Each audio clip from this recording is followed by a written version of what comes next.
You guys on? Hey! Hey!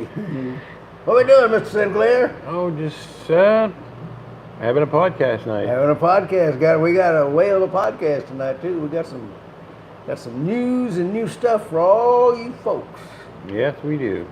But you know what I was doing? In fact, we're gonna start off with something we ain't never done. Okay. Let me give you a little overview here. We got a big announcement to make at the end. If you think if you ever wanted to know the difference, you got people always talk about sport dog training and personal protection dog training, and well, if you ever got interested in guard dog training, you just stay tuned. But we're going to discuss some little things that I think are not commonly written about, talked about dogs. Little observations that I've made through experience, and that other people have taught me. And we're going to try and touch on a little bit of everything that you need to know to improve the training efficiency of your dog. And one, I saw this screwdriver sitting on the table, and I had little notes here because we got a lot of stuff to go through. And then I saw this screwdriver, and it reminded me of one thing, a dog story that I hadn't thought of in years. So, with your permission, I'll go a little bit off script here, and I'm going to tell everybody. So this is, all right, everybody, not everybody, but a lot of people know, like Rhodesian Ridgebacks, they hunted lions in Africa and all that sort of thing, right? Well, before they were big in this country, which I think they started bringing them over here in the mid-'80s. It was about the time they first started bringing them over as a lion dog. There weren't no lion dogs in America. Well, there's American bulldogs in the Disney movies, but other than that, but there was one gentleman in somewhere in the Northeast, and he had a lot of money, very wealthy guy, and he was dying to go lion hunting in Africa, and he, did like a rich man can do. He got the experts to tell him what he needed. He got all his equipment together. He got everything ready. And when he was going over his list before he started heading over to Africa, he was going down his list, and he realized the one thing he didn't have was a good lion hunting dog. So, he had the money. He had no idea where to go. And he called the AKC people. They didn't know the UK. None of those people. We don't hunt lions in this country. So he just started running ads in the paper. We'll give $1,000, and I'm talking, this all happened 30 years ago. We'll give $1,000 for a lion hunting dog. And there's this little kid had a paper route, and he's throwing his papers. He sit back, he's looking through the paper and just killing some time, and he saw that ad for lion hunting dog, and he looked over at little Shorty, and he was a kind of a mixed mutt, kind of, part terrier, part something, and then part something else. And he thought, for $1,000, he could get a brand new Mario's game. So he called this old man up, and he said, "I got you a lion hunting dog, sir." And the rich man said, "Well, bring him on over, son, and we'll take a look at him." So he shows up the next day with this little dog, and he's about 45, 50 pounds. Mean as a snake, because the kids tease him all the time, but, he's small. And the rich man kind of chuckled, and he said, "Son, that ain't no lion hunting dog." And the kid said, "Oh, yes, sir, he's a mighty lion hunting dog. He's one of the best lion hunting dogs." And the rich man said, "Well, hold on." And he whoops out a tape measure, and he stretches it out this way and reads it. He says, And he takes that tape measure and he looks at that little boy, and he said, "Son, your dog's this long, and a lion hunting dog's supposed to be this long. And your dog's this high, and a lion hunting dog has got to be this high. This ain't no lion hunting dog." And the kid said, "Oh, yes, sir." And he reached over and he grabbed a screwdriver, and he said, "Let me show you something." And he turned his old little dog around, picked up the dog's tail, and told that man, say, "Look under here. You see these two things are hanging there?" And the rich man looked and said, "Yeah." He said, "Well, them's adjusting nuts. Right now he's set for squirrels. I'm going to change him up."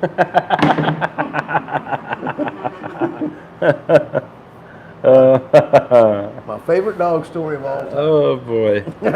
One of these days I'll tell you about the Chihuahua that killed Doberman Pinscher. That'd be funny too. Anyway, there's all I had. John, if Ketchum, if 1869, whatever I had a question about when do you transition dogs from treats to compulsion in your training, and I tried to answer it. I hope you saw it, John. I don't quite understand why I don't. I see transitioning from treats to not giving them treats to where they're just listening to you. But I don't think you need compulsion. So there's a lot of things that I've looked at a little differently than other folks, and one of them is the compulsion thing. You can't punish them into perfection. And the way I look at training dogs, it's not just get him out and train him. It's a two-part thing. First, you gotta, if you had a guy from Canary Islands sitting here talking to me, we wouldn't have much of a conversation. But if he wanted to learn English, I'd have to teach him. And I couldn't teach him a lot of English with compulsion or force. Because the first time I slapped him up beside the head, he'd probably walk out the door, and beside the English wasn't that much fun, right? Mm-hmm. So the same thing's going to go with your pup. The first time you go sit, bang, bang, bang, he's liable to decide, if I don't have to, I ain't gonna.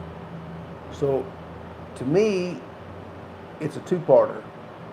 We say we're going to train our dogs. Well, training to me means practicing. But you can't practice something you don't know. Mm-hmm. Make sense? Yes. So getting a dog taught is actually a two-parter. The first part is the teaching. You got to teach them our language. They're speaking Doglish, I'm speaking English, or Danish, or Spanish, whatever ish you speak. Once you've taught them, then you start training. And this is where I look at it a little differently. I break it down maybe into more finite points. But I went to my first obedience class when I was in the 6th grade. I had a Weimaraner named Fritz. This was about 4 years after they ended the Civil War. And the dog trainers at that time, the mantra among all dog trainers was, dogs are born trying to please man. So I sort of started in an era that didn't look at things quite as compulsively as we do today. If a dog's not doing it, then probably you, the teacher, screwed up. We got what do we do? And this is going to apply to obedience, protection training, tracking, agility. I don't care what. This was the greatest advice I ever got from a guy named Leroy Asner. I like to give credit where credit's due, out of Shreveport, Louisiana. What do you do, Scott, when we get dogs up here that are having trouble doing their bite work and advancing? You take them back 2 steps. Take them back to, and why? Just rewind a bit and start over and see what was. We might have been doing something wrong too. So we got to readjust and maybe go a different angle. But you don't keep pounding the wrong thing, because then all that work you've done is for nothing. Yeah. It's pretty. That's it, I guess. Simple. Yeah, simple. It's not simple, but it is simple. Yeah, it's so simple we overlook it. I mean, you get dogs that come out here and do that, and it's a little different than obedience work. 'Cause obedience work, it's more dependent on you to take your dog home and train him, or practice. Let's say that. Right. Practice. Practice. Out here, it's a little different, but it happens. No one's perfect. Right. It's something you can see, even if he was doing it the week before or the session before, you may come out and then try it again. You may have to start 2 steps back to get him back to that point. And once you get to that point, maybe you have to go back to that point. Little baby steps. Baby steps. But you gotta go back to answer your question though. You gotta go back a little bit. Right. Rewind the tape. Yeah, rewind the tape. Most of the times when a dog's starting to learn something and all of a sudden he gets set back, it's because you miscommunicated to him. I'll give you an example. When I first came here, decided to work for the public, I was just doing private lessons, and I'd have these people coming out, and we're teaching their dog a discipline recall, which means come to me and sit, not just come in my vicinity. And what I do, I'd show the people how to, go home and practice. When you come back next week, I want your dog to be out there, 50 yards away from you, and you're going to call him and give him the command. I use the word front, and he's supposed to come and sit. And they'd come back the next week for the next lesson, and about 8 out of 10 people, especially if they had a puppy, I let the pup wander off out there, and I'd say, okay, now call your dog. And they'd go, Fido, front. And Fido would look at him, come running, and sit. And I'd go, wow, that was really good. Let's let him wander off again. We'd throw a ball or something, make sure the pup wandered off. When he got a sufficient distance away, I'd say, okay, call your dog. And they'd go, Fido, yep. And I'd put my hand in front of their chest like that so they couldn't bend over. And they'd say, front, standing up straight. And Fido would turn around and look at him, ignore him, go back to what he's sniffing. Dogs are extremely visual conscious. Their communication skills are with sight. Ours is with sound. They can wiggle their ears, raise the hair on their back, wag their tails, drop their front end. We can't wiggle our ears, but we can make a lot of sounds. A, E, I, O, U, all they can do is bark, howl, and growl. So their first language is visual, and what Scott was saying, if you've been training and practicing with your dog, I'm going to start saying practice, I like that. You're practicing a movement with your dog and he screws it up somehow, it's more than likely you've been saying front, and then all of a sudden you said front. You changed something in your posture, your hand signal or something. So you think about keeping your posture consistent as well as putting a hand signal to every command you want your dog to learn, and he'll learn a whole lot faster. What else? Well, I got a list. You're going to just go down the list? Go ahead. All right. Let's roll through it. So we got to take 2 steps. In a second, y'all have all heard me say this. Enthusiasm trumps repetition every time. Yep. If you're having fun, I just thought we need that video of Mina getting drugged by Aries. If you're having fun doing what you're doing. Yeah, she's having fun. Yeah. You're gonna keep repeating. You're gonna do it over and over again. So, and remember, dogs are associative learners. They're very keen on all land predators learn quick by association. So if your dog is performing these down, sit, drag the kid, whatever efforts and having fun doing it, and then you put a word to that behavior, and 3 days later you say that word, that dog's gonna go damn straight, I'm sitting. Simple as that. So you put fun with it. So would you say that walking your dog's having fun when you take him for a walk? Couldn't you throw in a little command work or a little obedience in there as you're playing? That's whoever asked me about transitioning from treats to compulsion. Don't transition to compulsion, transition to taking walks. While the dog's having a time of his life, and say, hey friend, hey dog buddy of mine, sit, good dog, here's a treat. And he goes, you. And every time he hears sit, he's going to turn and look at you and plant his fanny. Yeah, it works. So, tip number 2. Was that 3? That's 2. That's 3. Punish 2 steps back enthusiasm. Now, here's here's where it's going to get a little technical. There's an event, if you're into bulldogs, American Bulldogs, I'm assuming they're still doing all this stuff. I hadn't dealt with that group in a couple of years. There's a thing called hang time. It's still going. It's going on. It's a pretty big deal. Is it? Now Scott watches all that Yeah, stuff. bulldogs, pits. What do they explain it to them? So basically, they'll do is.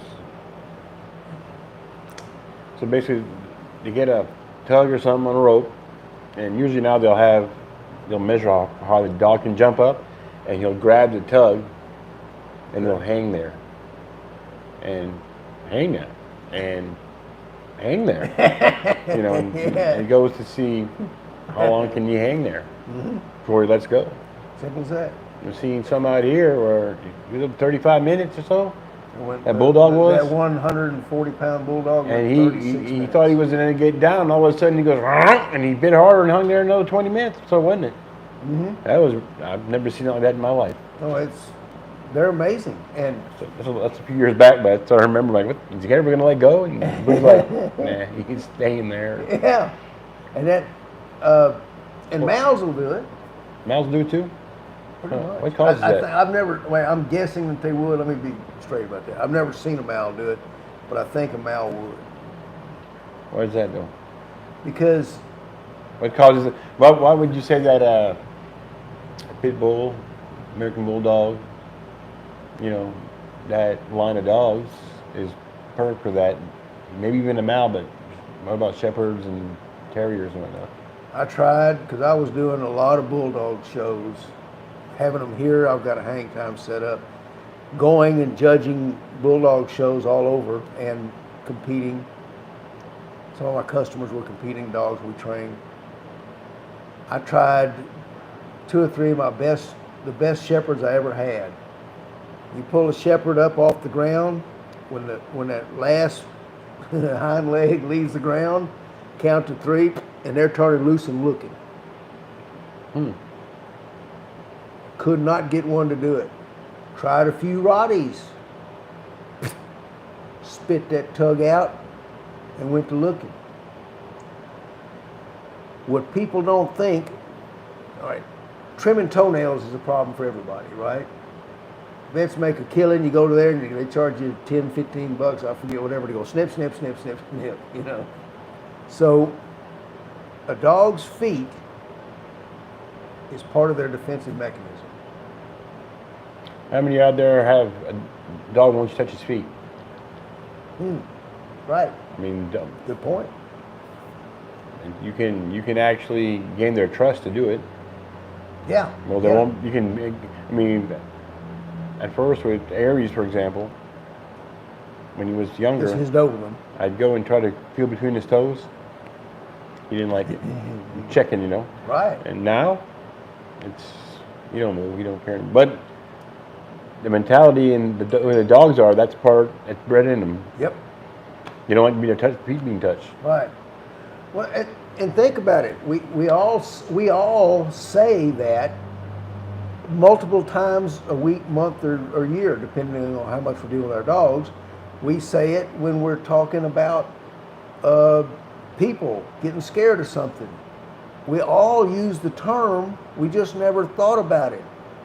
What do we say? Why do we not use defense to train? Because a dog has 2 choices: fight, teeth, or Light. feet. Simple as that. Simple as that. So it's The feet part, tell them about how Sparta is when you sit down and you touch her feet. Oh. You sit down. oh, she will- if she's laying out and you sit down, He's talking about, Carol Ann's talking about their female Dobie. Yep. she is. Stay away. She lay on her side, and I sat down one time, and I sat on her feet, and she gave me the business. She told me.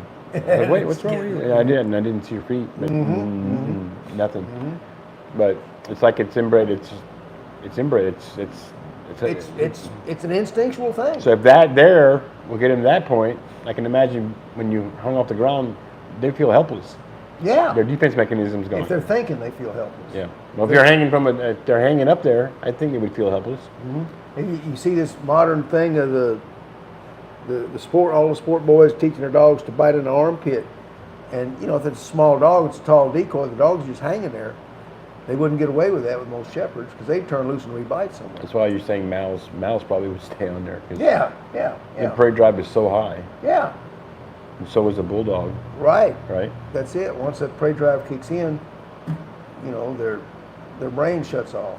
Just So they're getting all the, what did we said earlier about that? Remember? We're talking about, I said we need to say that in the podcast. we ain't got there yet. Huh? We ain't got there yet? No. Okay. Lead me into it.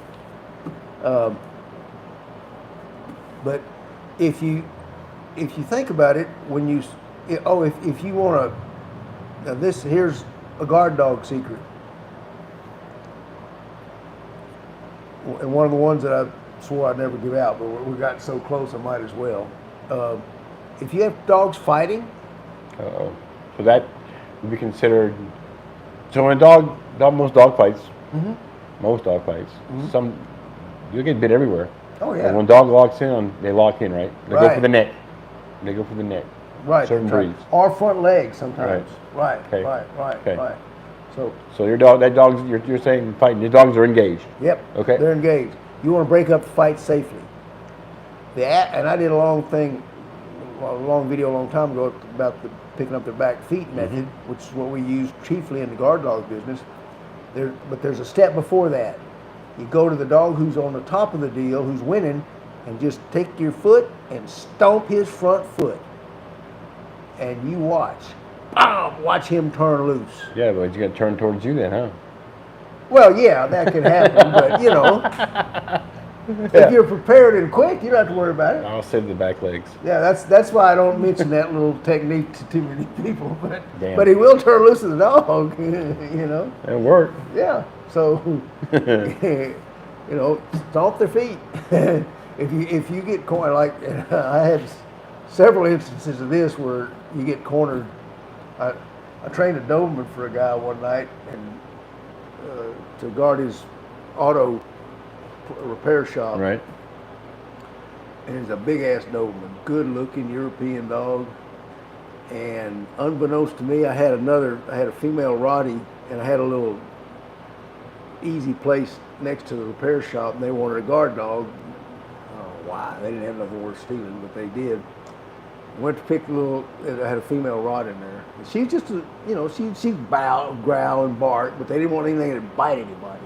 Anyway, make a long story short, I go to pick her up the next morning, and I couldn't find her. And I looked, and there's a hole in the fence, and the hole in the fence is leading to this auto repair shop. So I thought, damn, and it wasn't that high a fence, so I was able to hop over it. And I'm walking around whistling because the tracks led to that hole, and I saw tracks on the other side. And all of a sudden I looked up, and this old boy that had paid me good money because he wanted a badass Doberman. He wanted a man stomping. And I looked up, and this dog hated my guts. I had pinched him, I had poked him, I had prodded him, everything you could imagine. And I looked up, and there was my little Rottie that was coming in heat, looking up with stars in her eyes. It's this same damn Doberman that I had trained, and he spotted me, and it's like 5 in the morning. It's dark. He spotted me, and here that sucker come, buddy. It was a chilling moment. And I won't go into detail, but I did get away without getting bit. I did not get my female Rottie. Have a good time. Yeah, she had a good time. Anyway, had he closed at the last minute. Here's what you do if you're in that situation. Any meter readers out there, listen up. Always have a little sack or something in your back pocket. But if a dog's actually coming at you, if nothing else, rip off your shirt. Well, you can wrap it around your arm, or you can hold it in front of you. Either way, if you got enough material, wrap it around your arm, because that's going to give you more control. Make that quick move, let that dog get it. if you don't have that much material, hold it out in front of him. If that sucker keeps coming, when he grabs that, whatever you got, pull him to you and stomp his front feet. Yep. He will turn loose and head for the hills. Every time. Every time. If you're taking away their only weapons to save themselves, they're going to go into flight. You know, his dogs are very particular with their feet. Oh yeah. If they're around you, Yeah. just around the house, and they're around you and you come close, they watch that. They actually watch that. They're Yep. very, very aware of their feet. Mm-hmm. Mm-hmm. And Now that you say, I just you know, Think about it, you yeah. think about it, it's like, yeah. You think about it now too. so when you're grabbing it, when the dogs are grabbing an arm up here, if you have a real prey monster, they don't care. And if you watch some of the videos of these males that are grabbing up there, and they pick them up and throw them, bounce them off the wall, and all this other stuff. These dogs' eyes literally roll back in their head, and while they're getting banged around, they're on that sleeve, and they're just kind of sucking on it. It's just, you know, they can't think. They've been taken over completely by adrenaline. So, if you're going to train, and that brings us to the announcement. If you're going to train a guard dog, or for that matter, what I call a security dog, because personal protection dogs have been way missed. That ain't what we do. You're going to train a guard dog or a security dog. You don't want a dog who will allow you to pick him up and fling him all around the universe and never turn loose as you grab his collar, pull it up to the right position, and choke him to death, because that's what happens with dogs that are that obsessed, if they have someone that can keep their wits about them when they're bit. Yeah. Okay? So, what we're going to do, because I get more than a few questions about guard dog training and what's different about it, and it's not one of those things I can describe. I can show you. So Rick, our certified agitator from Seattle, is coming down for a couple of weeks to do some brush-up training, and Scott is bored. He ain't got nothing else to do, so Yeah. I thought I'd lean on him. So in 3 weeks, the 30th, which is the last Saturday in this month, we are going to hold a guard dog specific training seminar. It's going to be for agitators, or if you have a dog that you might want to try to start in something like that. Bring your dog out. We're going to have registration on Friday the 29th. It would be greatly appreciated if you're interested to call me. Yeah. You can get our phone number off the webpage, Capel K9. Call, give us an idea of how many people we may or may not have. It's $50. It's going to start Friday night. We're going to go over basic fundamentals. We're also going to go over something that you've never seen on YouTube or from any personal protection handler, and that is, you the human, how do you respond if you're attacked? They don't ever show you that. They show you how your dog goes out and bites. Well, what do you do after he bites somebody? What do you do if he kicks in your door and catches everybody by surprise? It's no different than buying your first gun. You need to take some lessons to learn how to fire and where to fire at. Same thing's going to apply to your dog. What if you have 2 or 3 people that approach you in a park, and one of them's going to come at you, but the second one, when your dog gets distracted, is going to finish the job? These are what we could just call handler tactics. We're going to go over handler tactics. So if you have a dog you want to evaluate and do a little bite work with, or maybe you got a dog that's already, trained in personal protection or sport, and you want to see how well he bites in these different situations, come on out. We will train. We'll do bite work starting at 9 on Saturday morning. We'll go. We're doing it the 30th because we're supposed to have a break in this horrific heat. Yeah, there was 110 today. Yeah. A few hours ago. Yeah, there's not much happening. Hell, even the crooks are hiding out in the cool. Yeah, and the real hot's coming out the next 2 days, but it's supposed to break by the 30th. Will be a normal temperature. Next week it's starting. We should be down in the 80s, starting turning to the fall. Yeah. The little fall we do have, but by the 80s, and we're not talking about at night. We're talking about in the daytime. and right now it's at night. But Yeah. So anyway, it'll be, like I said, $50 a team or $50 an agitator. Bring your own equipment. If you ever wanted to catch dogs, learn a little bit about it. If you don't have your own equipment, come on, we got plenty. But give me a call. Give me notice. We'll talk about it for the next 2 weeks. And that's all I got. What do you think, Scott? I think you can't punish to perfection. Enthusiasm is where it's at. Because to me, that's where it's at. Because it's all about the dogs, everyone. Remember that. So we'll see you next week, and I'll have better close out next time. And I'm gonna go hunt me up a lion dog. Yeah.